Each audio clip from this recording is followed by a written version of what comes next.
People starting to come in, and I am so honored today to have you here, Limor, right? Correct? Yes, correct. All right. Bergman Gross. Bergman Gross. Outstanding. I love it. I love that. And you are uh from a woman to a leader. Okay, we're talking about some serious transformation, okay? So we're going to have an excellent conversation today. Okay? I was just wanted to give people a few more minutes. Okay? Hi Joe, how are you today?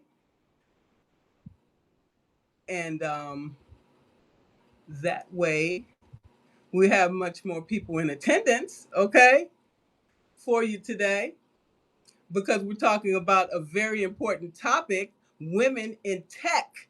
Okay? Yes. Yes, because without tech, where we going to be? We're not going to be very far. That's for sure. Okay? We have to keep it real with ourselves, okay? And when we talk about the tech, we have to sow seeds of success, okay? And coming from a child, okay, to a woman and to a leader, okay? We all evolve through life, okay? And that's a part of our leadership journey and why we exist today, okay, to tell our stories, okay? Because if we look back in history, when our ancestors sat us around the fireplace telling us all of these stories, were giving us hope, okay? Giving us faith for a better day, okay? All of the women in history who we have embraced. Okay? So we need to tell our story. Our stories are too important not to tell. Okay? Because who's going to tell our kids and our grandkids these stories if we don't tell them?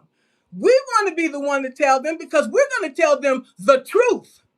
And the truth shall set us free. I don't care if you're Israeli, I don't care if you're American, if you're European, we all have the same concerns that we live in peace and harmony and raise our children to become the future leaders of our country. Okay? So we have to lead by example. Okay? And so whoever don't catch this message now will catch it on the replay. Okay? And that's the good thing about these podcasts, okay? Is that this is evergreen material. So if I drop dead right now, my story, our story lives on through the present and future generations. And this is the things that leaders like Golda Meir, okay, Martin Luther King, okay, JFK, Eleanor Roosevelt, Rosa Parks talked about in their daily journeys, including Harriet Tubman. We can think about a lot of great leaders throughout history. Okay? So, I want to be respectful of everybody's time today. Okay? Including my guests. So, I'm going to get this party started. Okay? So, I am Margaret Williams.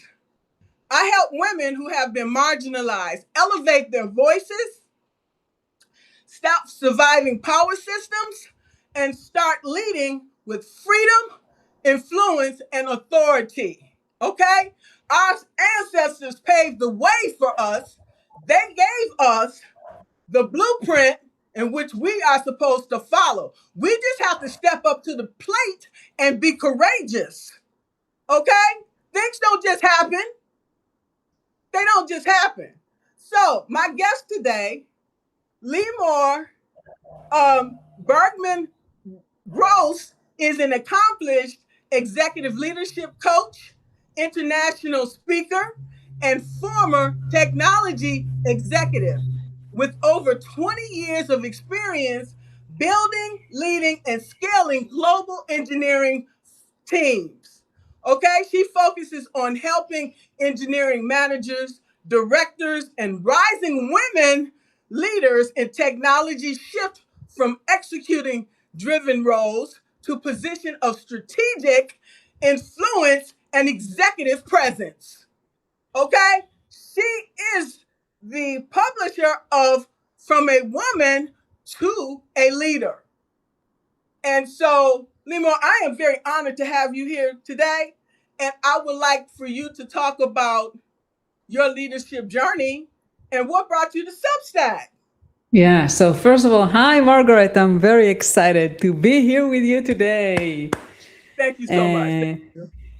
So my journey, in short, I grew up in a middle-class family, and I was very good girl. I did what I was told, got good grades. And then I realized, okay, what I want to do with my life. And I was very good at STEM. I was good at math. I studied math, physics, chemistry in high school. And I figured, okay, if that comes easy to me, what kind of profession can I choose? And I did a little bit programming in high school.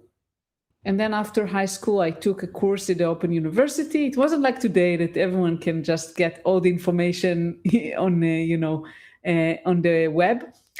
And I decided to go and study computer science. And went and started my career as a software engineer.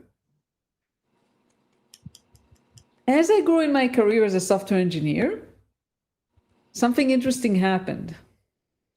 I was promoted to a staff engineer, and the staff engineer was a level that was equivalent to a manager. So it was a relatively senior role. And because I was so good girl, never talking, right, doing my work, no one asked me what I wanted. They just promoted me. And then I started asking myself questions. Limor, what do you actually want? Okay. Is this what you want? Okay. And then I realized, Margaret, that, well, I actually prefer to be a manager. I think it's more on the path that I'm looking for. And it took me several years since that point, Margaret, that I share with you that I was promoted to a staff. It took me about 3 years to get to a manager position. And that was also very kind of coincidental. Are you okay? It sounds like it's very hot where you're at. Yeah, it's good. I'm good. Okay. And so interesting story. I was already starting a family. I had a daughter. I was very miserable during that time of my career. Mm-hmm. And I thought about leaving, actually, the job. But the problem was that I wanted to expand my family. I wanted to bring another child. And I felt, how can I do those two? How can I look for a job and start expanding my family? I didn't think it was possible for me. And I chose family. And what happened was, when I was 8 months pregnant with my son, an opportunity opened up for a management position at the company I worked at.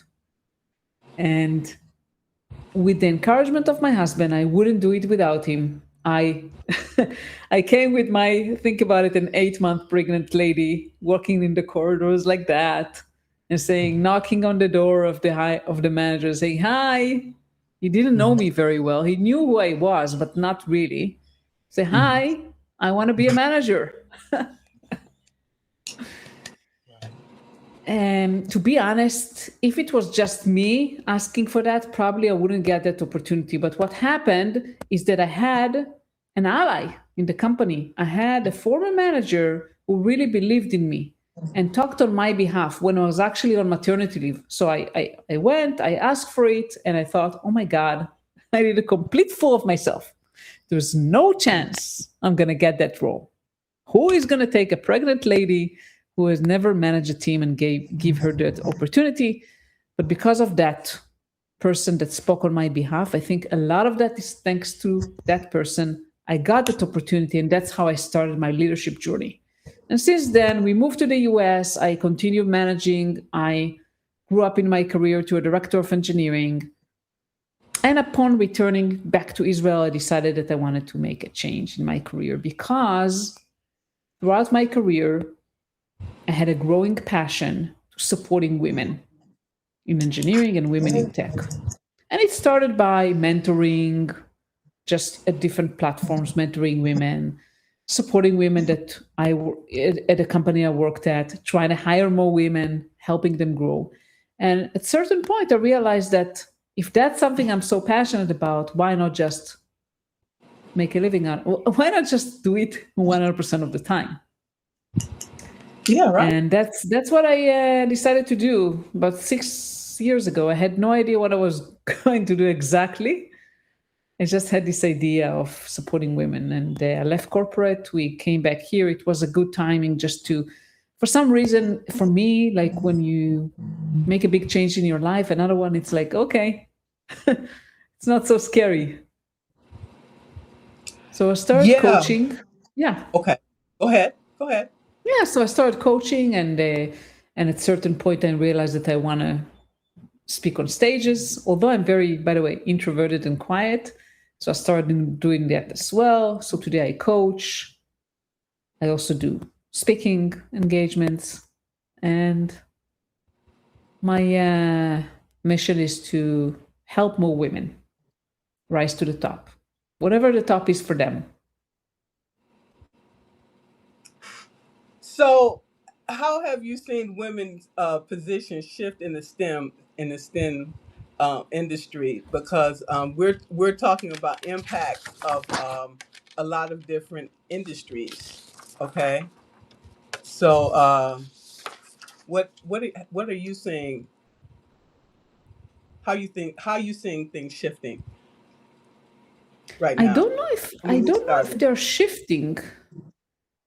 I'll be honest with you. I still think that we are underrepresented as women. I mean, at least when I go to tech conferences, I don't see a lot of women there. Okay. So I'm asking, are we even shifting? Are things shifting? Maybe it's actually getting worse to some extent. At least, from what I see, I don't see a lot of women. When I go to conferences, I don't see a lot of women in executive roles. I don't see a lot of women founders. As we know, that's a problem for the younger women that are following behind us. What role models do they have? What mentors? What like for example, when I worked for the government for 39 years, they had a leadership development program where you could shadow a specific leader, okay? And you could shadow them for the day. You could ask them different questions. But if you don't have these positive role models in your life, how do you know how to navigate through these difficult times? So, this is a wonderful question, Margaret. And my answer would be find communities. And there are a lot of, nowadays, actually, there are a lot of communities. A lot of them are online communities for women. And depending on the area, like I'm part of communities for women in tech or women, and I mentor also. So find a community that is relevant to you. It could be regional, it could be just completely virtual, could be women in engineering, women in finance, whatever that may be. Find online communities. So that's the first thing, because those communities, you can connect with like-minded women where you can feel safe to talk about the challenges that you face, to ask for advice without being afraid of being judged or punished. And there you can also find support, because a lot of those communities also offered mentorship for women, or you can hire help. Sometimes your company will provide you that support, sometimes it won't. But you can get help even if your company doesn't support you.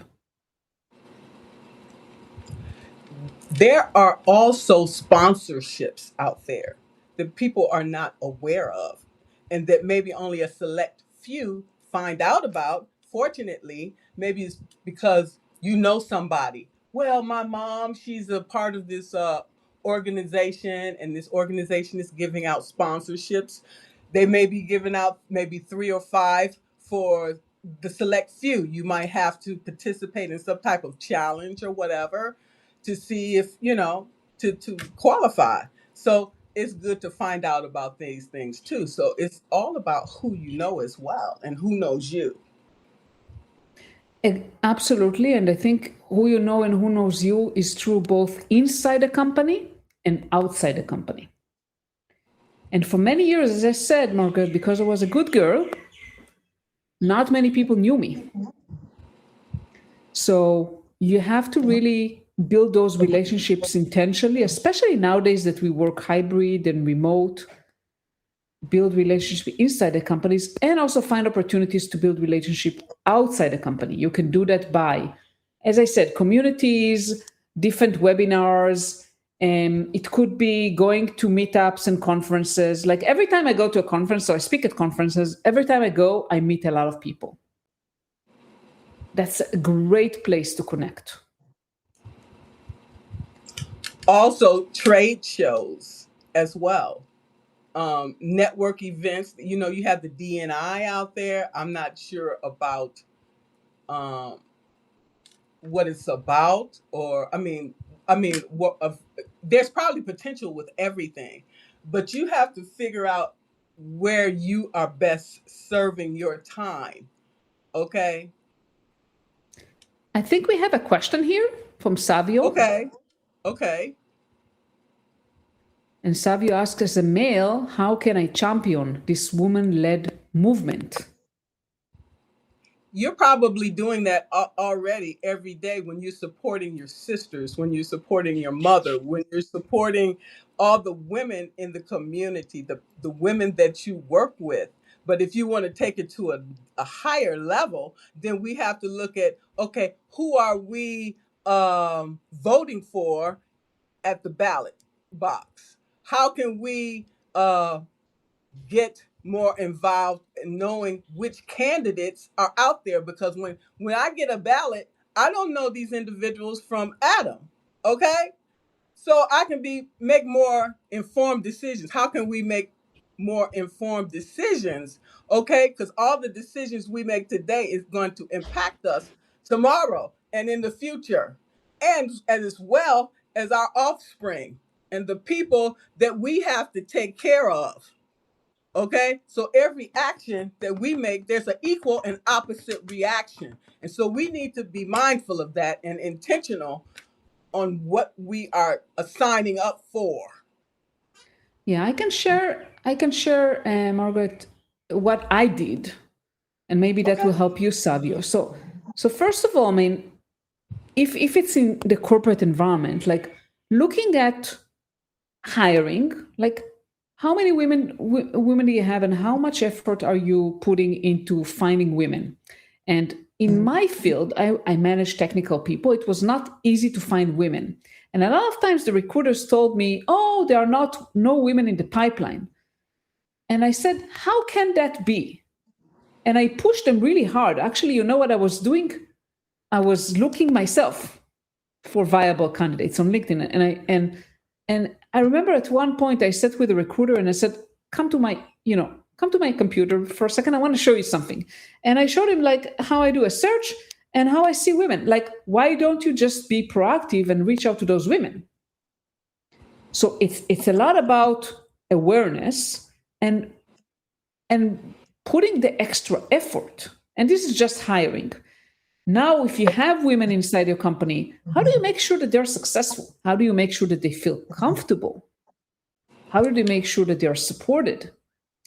And I'm not saying that women are always undertreated or, not fairly, but a lot of times because we tend to be quieter or maybe we don't push ourselves enough, we're not given opportunities that other men maybe are getting.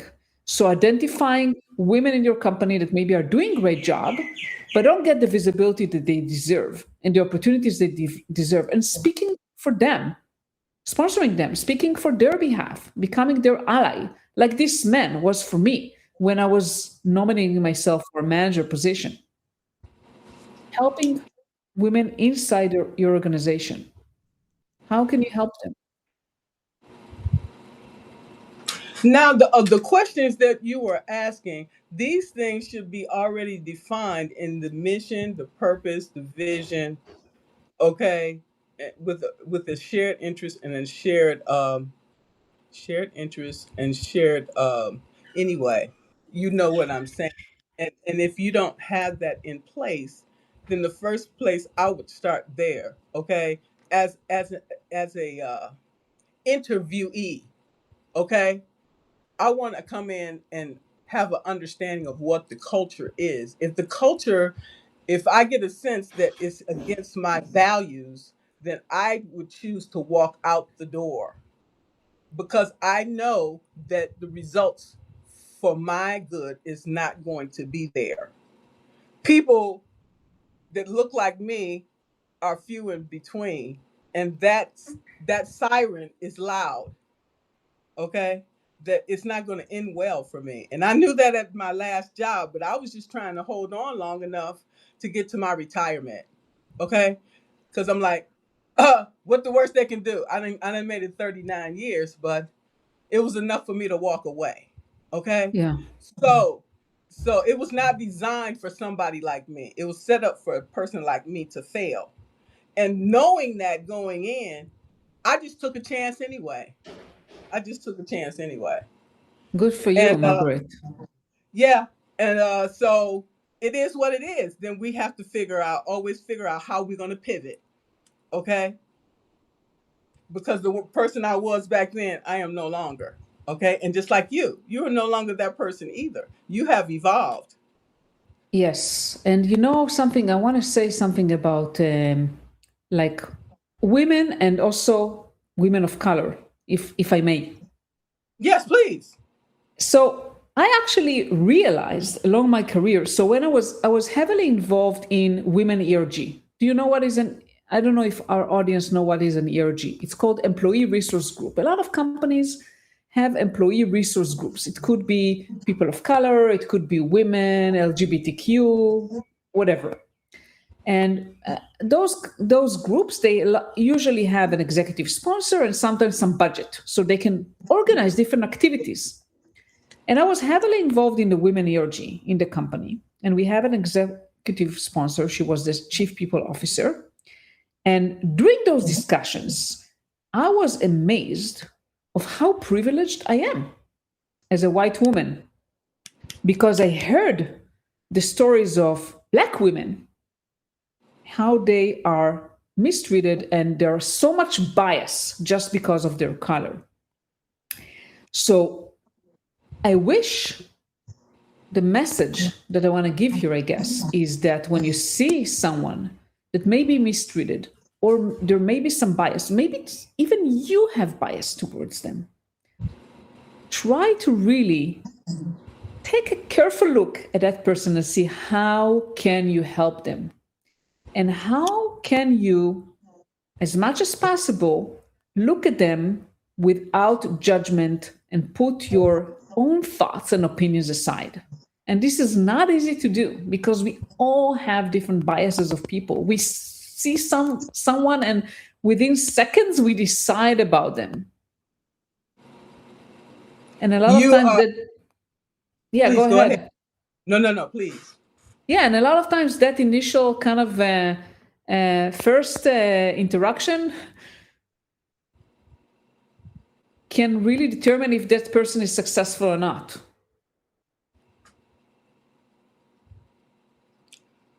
Well, I'm gonna say I agree with you. You know, and uh, and being an African American female, okay, that has experienced bias, racial, and gender discrimination, with a lot of others. Yeah, and it makes you feel a certain way about yourself.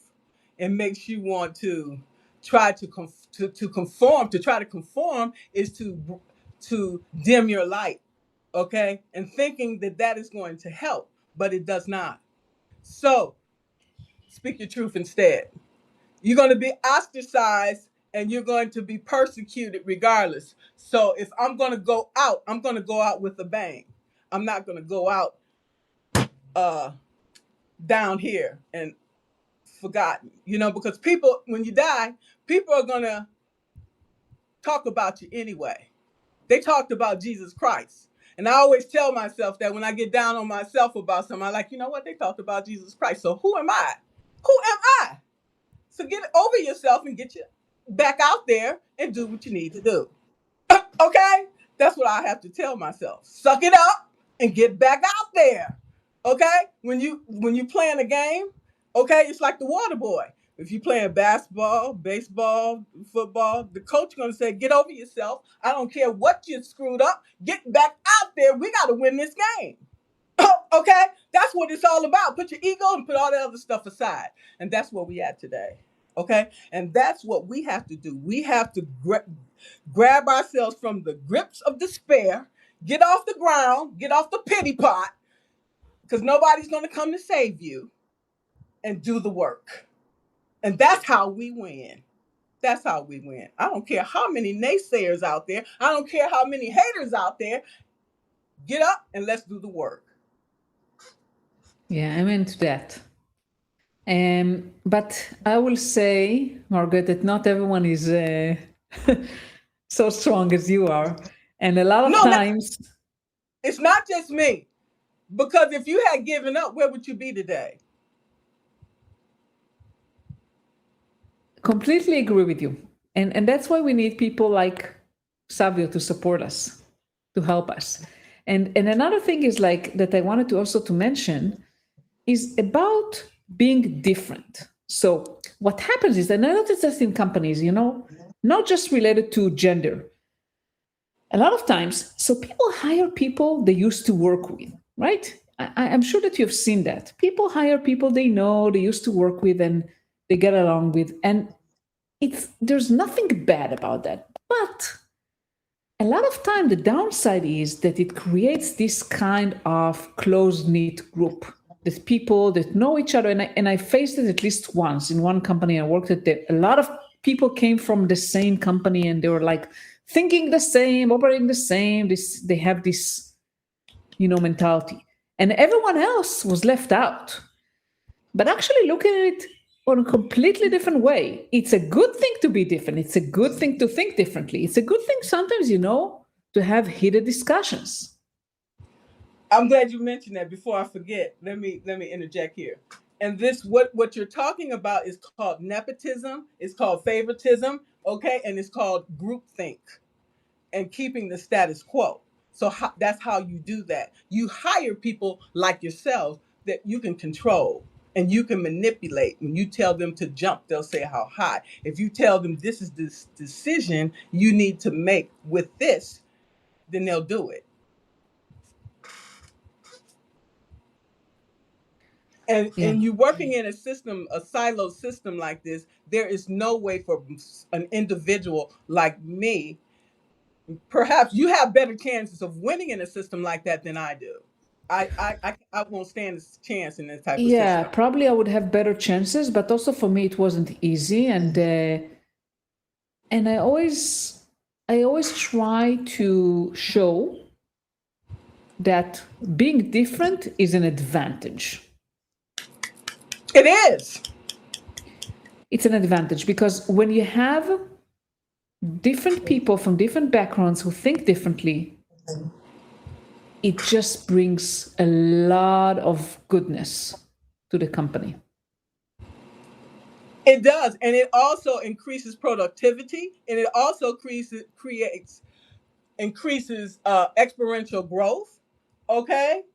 And it's increased innovation, okay? And what we were talking about is diversity, equity, and inclusion, which has been excluded. You cannot exclude it if you still have marginalized leaders working in these organizations. How can you get rid of diversity, equity, and inclusion? That's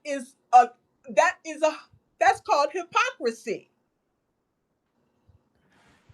Yeah, so I guess my message here is also do not be afraid of arguments, of having discussions of people who disagree with you or think differently.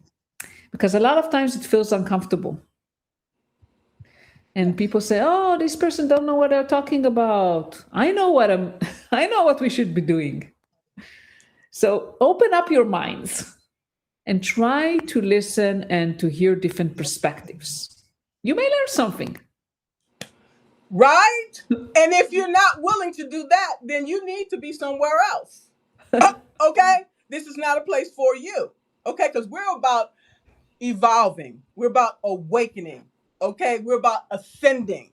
Okay? We're about truth. And if you're not about any of these things, then you are in the wrong place.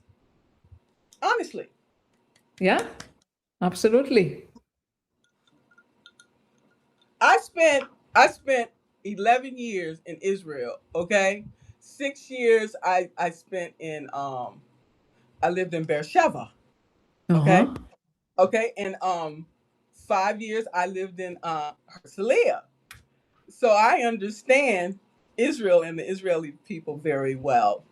And in many ways we have a lot of similarities. We have similarities and differences, but I respect your customs and and um and your courage, okay?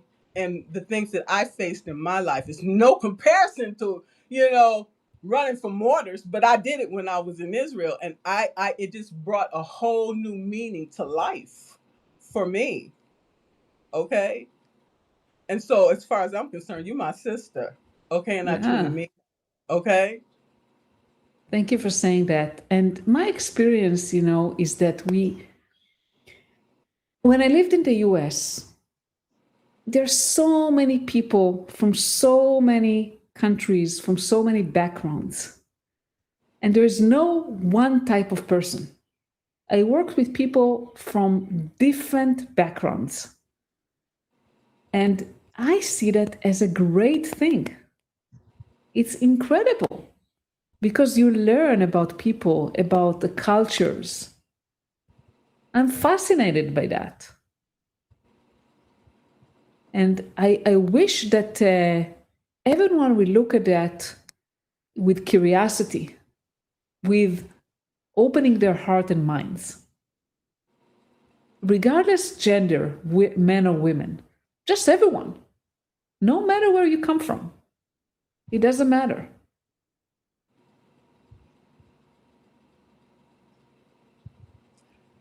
I really thank God for Pod Match, because if it hadn't have been for Pod Match, I wouldn't have met you, even though you're already on Substack.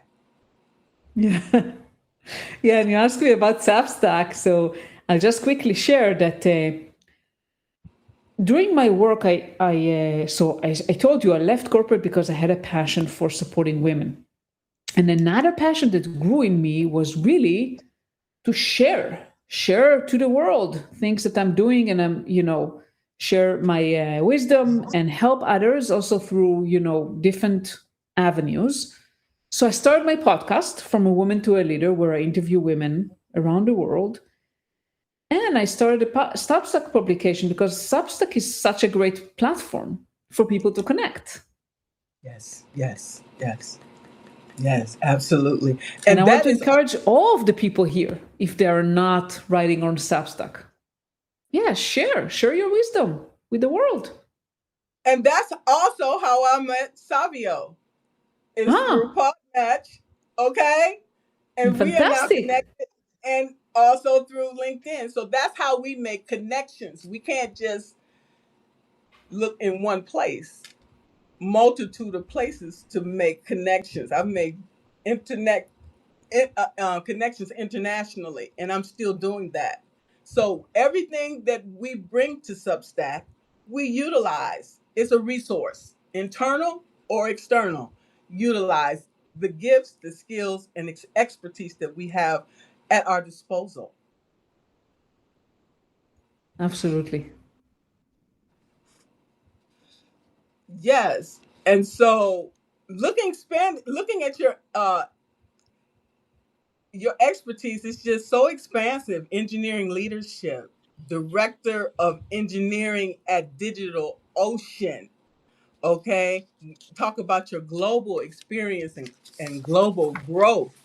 Okay, your executive coaching and advocacy. Okay, you also have your PCC. Okay, you are a global mentor. So, um, what advice do you have for people like me and everyone else here? I want to share something. I just had a conversation with a woman before I joined this live. And she mentioned to me so it's a client, and she mentioned to me challenges with her manager. And long story short, her manager eventually gave her feedback that is, in other words, be like me. A lot of managers like that. Oh, you should be more assertive. You should be more this and this. And usually what they say is eventually, you should be a manager like I am. And I told her, you should be you. You should utilize your strength, be you, and let's work on convincing your manager that you being you is the greatest thing for the company. You don't need to be like someone else. And this is the message I want to give everyone here. Every one of you is unique. Every one of you is different. Don't try to be someone you're not. Don't compare yourself all the time to others. Say, oh, this person is better than me. This person is better than me.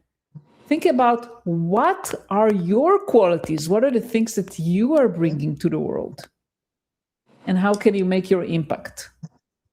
By staying true to yourself and being yourself and not trying to be someone else. I can't tell you how many copycats out there, and it's just like, baby, the time you spending trying to be somebody else, you losing yourself in the process. Do you, be you. Can't nobody do you better than you.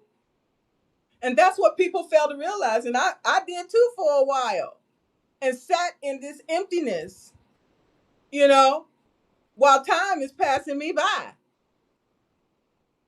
Yeah, and Savio is writing here, how can you make your impact not trying to be someone else? Yeah, and I learned it the hard way because I said I'm introverted, I'm quiet. And when I started managing, I got a lot of feedback. Oh, you need to be more assertive with people. You need to be harder with them.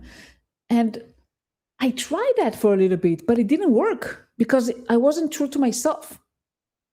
And my style is different. Yes, I need to be assertive, but I want to do it my own way. Being also empathetic. Absolutely. And once people realize, when the mask come off and they say this person is not authentic, that's not who they said they were, people gonna flee. That's trust. If you want trust, to establish trust, you have to be authentic. You have to be genuine. You have to be truthful. You have to be vulnerable. You have to be committed, loyal to people in order for people to be loyal to you. Absolutely. And I want to say also, comparison is the enemy of growth. So stop comparing yourself. We do it all the time, whether we want it or not. But when you catch yourself comparing yourself to someone else and beating yourself up in your head, stop. Stop comparing yourself to others. We all do it. I even get down on myself and I'm like, look at them over there. They're killing it. They're killing it over there. What's wrong with me? Am I chopped liver? They don't show me no love over here. It's like, you know what? Get over yourself, Margaret. Keep moving. Move on. Next. And they probably look at you and say the same. Oh, see what I'm saying? See what I'm saying? We just need to say, suck it up, buttercup. Next. Where's the next article? Where's the next whatever? Okay? That's it. We got to keep it moving. Most times we be our own worst enemy, and we don't even realize the enemy within. Enemy within is in a critic, self-sabotage. Okay? Do I need to go on? Procrastination. Okay, then we use these as an excuse. Oh, it's me. No. Okay. You got to keep it real with yourself. If we used to have a saying, you can run, but you can't hide. You can't hide from yourself. You can run, but you can't hide from yourself. Okay. Definitely. And you take yourself everywhere. A lot of times Listen. people leave jobs, they think, oh, and sometimes it is a problem with the environment, but they leave jobs and they think, oh, in the next company it will be better, but they take themselves. So we always take ourselves everywhere we go. So And it then you wonder goes, why. Then you wonder why shit go to hell. It's because of you. You created the monster. Okay. You go into a new place that maybe most times they don't know about you, but sometimes they do because, like when I was working for the government, we know, oh, it's a new supervisor coming in. Like, okay, I'm gonna find out about them. I'm gonna go look on their social media. I'm gonna talk to some people I know. I'm gonna try to get the 411 about this person. You know, people tell you things, but they don't necessarily mean it's gonna be the truth. Okay, you still gonna have to meet this person and figure out how you're gonna be able to work with them if you can, and try to figure out. I just pray that I can work with this person because we've seen that movie, Horrible Bosses. yeah, Okay, and I'm like, oh my god. I said, who gonna leave first, her or me? I said, me. I'm gonna wait. I'm not gonna wait her out. I'm gonna leave first. Forget that. Okay. So we have to be very mindful of all of these things, okay? For real. Because you can have one horrible boss that can make your life a living hell, and you live through it the rest of your life. You keep seeing it over, replaying it over and over and over. It's like, oh my God, I hope I never can be that kind of person. Because I can be short patient, sometimes, because if I have to tell you something more than one time, then I have to revalue this relationship. Okay, really. Because I don't have that kind of time or patience to have to tell you 2 and 3 times the same thing over and over again. So I have to take a step back and look at these situations. What happened if that was me? How would I want to be treated? And that's the way we have to come across when we have employees. That's why I knew I was not really supervising material. It was pushed on me. It's like, Margaret, you're gonna do this. I like, yes, sir, I'll do it. But you asking me to supervise people? Do you know how problematic it is to supervise people? They come in there with an attitude and like, I ain't doing nothing today. If you want it done, do it yourself. And you got to deal with that. And then the boss tell you, where's the report at? That's due at 5 o'clock. He don't want no excuses. He want the report. He don't care who does it. So guess who does it? Me. Because I don't want to deal with them idiots over there because they got a problem because he put me in charge. Well, you talk to him about it. I didn't ask for the job. He ain't paying me no extra money. So I'm glad I'm retired. I'll still say that. Okay? Because yeah. people can Managing be too people is much. not easy and it's not for everyone. And I'm sorry that was your experience. I mean, I also had a case where someone didn't like the fact that I was appointed to be their manager. He actually thought he should be the one. And I had to deal with it. Sometimes you had to, so when you work in corporate, sometimes you have to deal with stuff like that. It's not always nice. But what I told to myself, which helped me, is that, okay, that person thinks they deserve something. Well, tough. I'm here and I'm just going to do the best work I can and treat them with respect, with dignity, and try to help them as much as possible. And that's it. That's what I can control. I cannot control how people behave. I know, but that's the one that's stabbing you in the back every time you turn around and questioning every move you make to upper management to try to show why they should have been chosen instead of you. I'm just using that as an example of what Yeah. women we have had to go through, and that's the reason why we have never been able to break through the glass ceiling. Because you give a woman a little bit of power and then she gonna take over. That's what they gonna say. You know what I'm saying? That's what they're saying. So that's why they have to keep us down because they fearful that we'll do the job better than they will, that they're doing it. And we will. Because we see all the mistakes that they're making.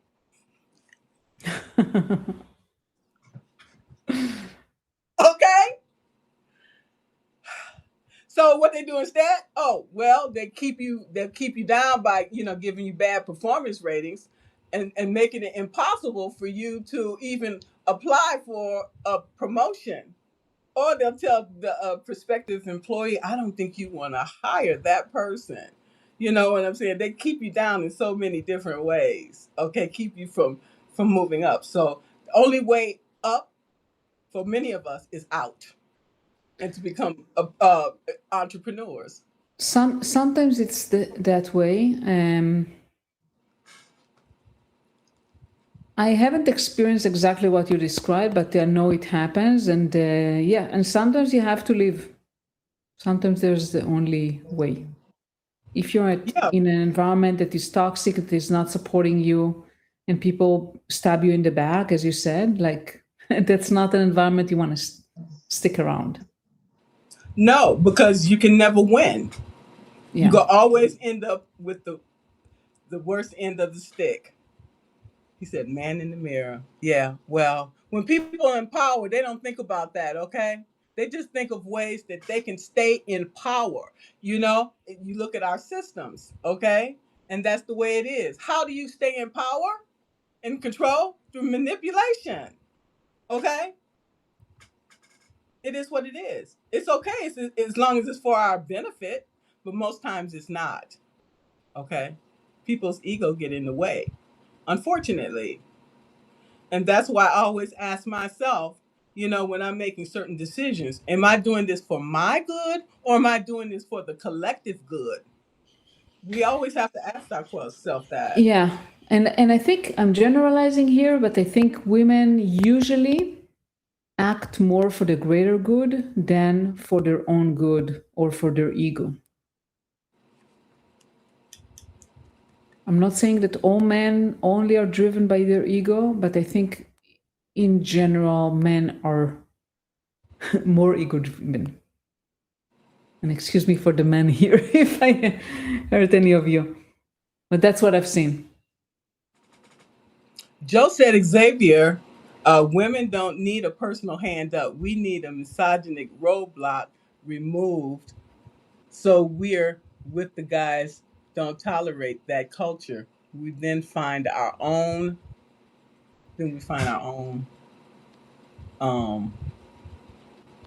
Okay, so So seems like Savio agree with what I said that men are more ego driven.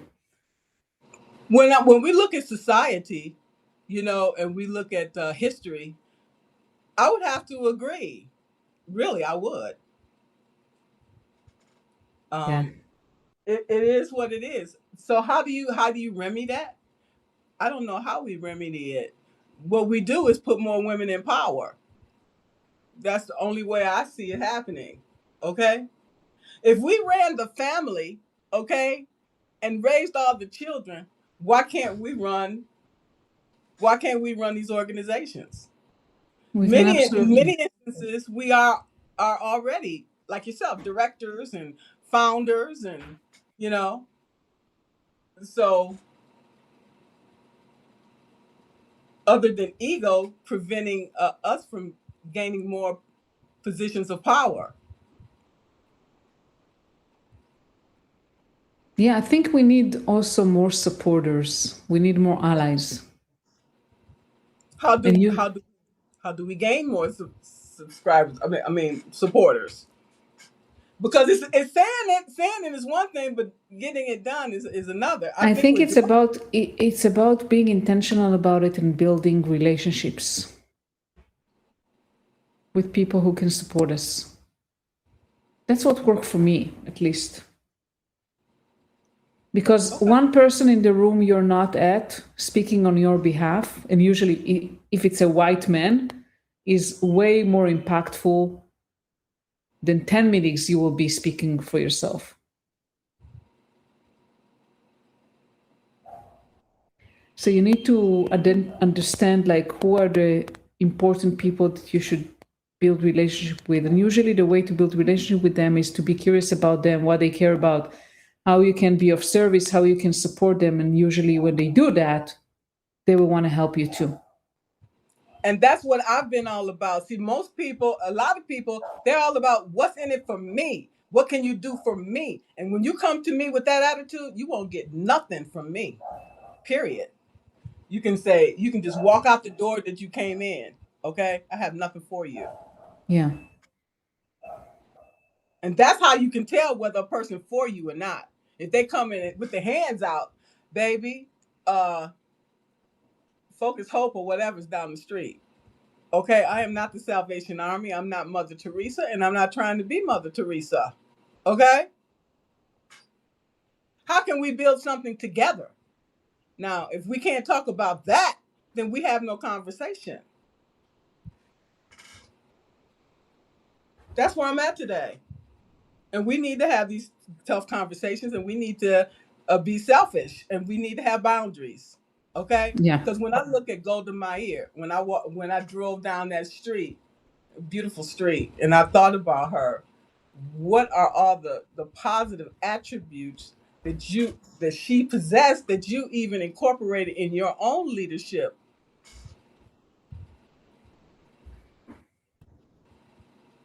She was a serious leader.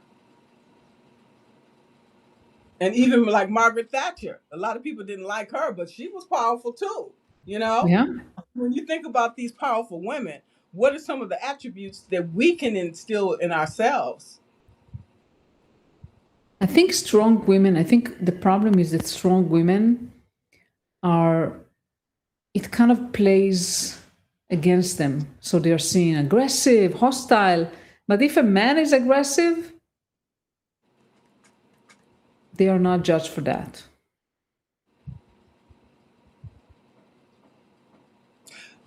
You know what? I agree with you. And when I was in Israel, I also traveled to Jordan and Egypt, and you see all the strong women that were there. You know, like Cleopatra, how she reigned.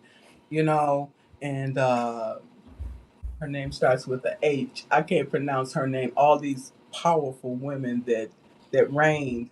You know, and so it's nothing preventing any of us from doing the same things. We just have to believe that we can. That's true.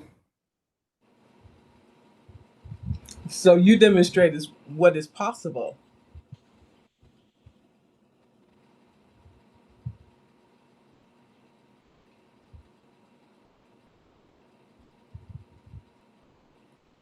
Um,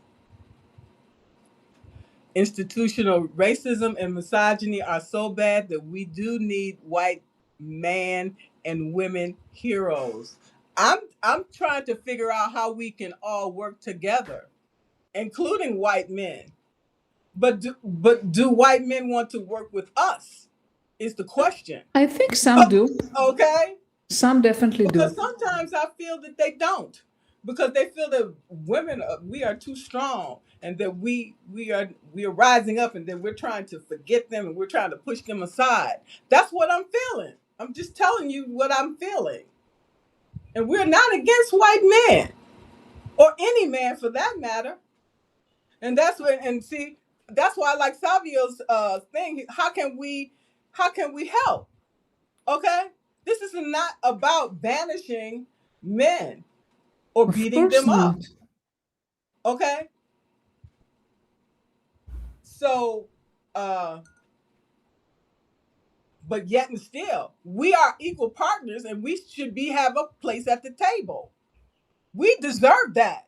We don't just raise your children, raise your children and cook your meals and wash your clothes. Okay? We're more than that. And we're showing that. And if people can't accept that and want to have us as equal partners, bye. That's where I'm at today. So I think we need to I'm find the sorry. ones who are. So we cannot Where are say they? where are they. I had men, white men that supported me in my career, so they're obviously out there. Yes, yes. They may be far and few between, but they're out there, right? They're So out we there, just have yeah. to, yeah, yeah. So, any advice? I think it's about connecting with the men in the organization, and yeah, seems like Michelle says it also rare. For me, it was like connecting with them, talking with them, and seeing who is really someone I can rely on, and who is not. In a world where politics is involved with everything. Okay, I have subscribers unsubscribing, and I'm like, whatever. They're ignorant because you can't live in a world without politics. Politics affect every part of our lives, every part, whether we like it or not. So I'd rather be informed and then making decisions in the blind. Okay, because then we're shooting ourselves in the foot because these people, the 1%, they got their money, they got everything all squared away. We're the ones that's still trying to figure it out.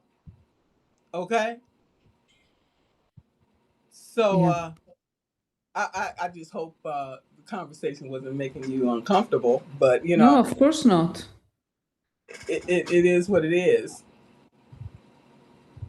Because if we don't face facts, how are we going to change our circumstances? Yeah, I think we need to talk about those things. It's important, and giving platforms like that one, Margaret, is important, so we can actually talk about those things.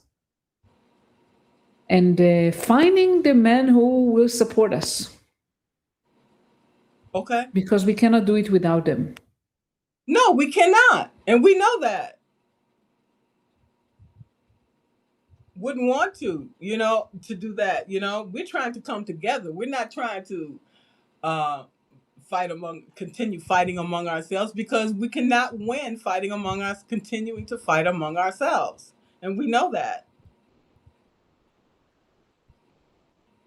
So that's where we are today. We have the internet. We have these resources. We can find these organizations. I found these women organizations on Substack, and talking to them, having these conversations is like, how can we use our platforms to elevate each other? Okay, having you come on, we have these conversations. People learn more about you, what you're doing. Okay, and we can keep elevating each other and having conversations that way. For Okay, sure. sometimes we can maybe support the organizations, monetarily, because like the the feminist, okay, I can't get her name right, Zulfina, she has a uh, her readership supports her. Okay, they fund it themselves. They're not looking for outside money, and actually, that's better. That way, you keep control. Then you don't have anybody dictating to you what you can and cannot do. Because when you take money from these outside groups, they control you. They tell you what you can say, when you can say it, and how to say it. Definitely. I I think that's where we start, and we put the money that we're making back into the communities and uplifting the youth, with these sponsorships, mentorships, and advocacy. And that's how we help the future generation to overcome all these obstacles, okay? And help them to succeed because we're mentors and coaches, and that's what we're supposed to do. Yes, absolutely. So we have to continue having these conversations, Limor, how we can support each other. Okay? Right? That's Yeah. how we win. That's how we win. And bring the men along as well. As Savio knows, this is not about man bashing. This is about collective evolution. Okay? So you have any final words? Um, Suggestions? So I think few suggestions. Find communities first of all. I mean, I think this is very important. You mentioned Substack, and there are other communities. Find communities and connect with others so you're not feeling alone.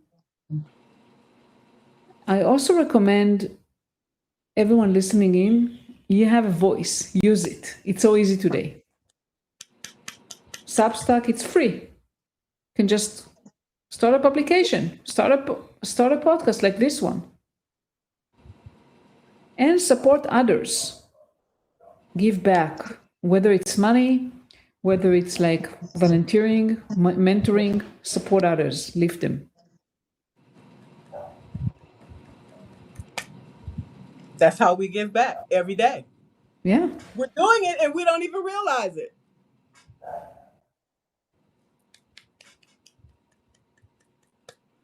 Any comments or questions for Lior or myself?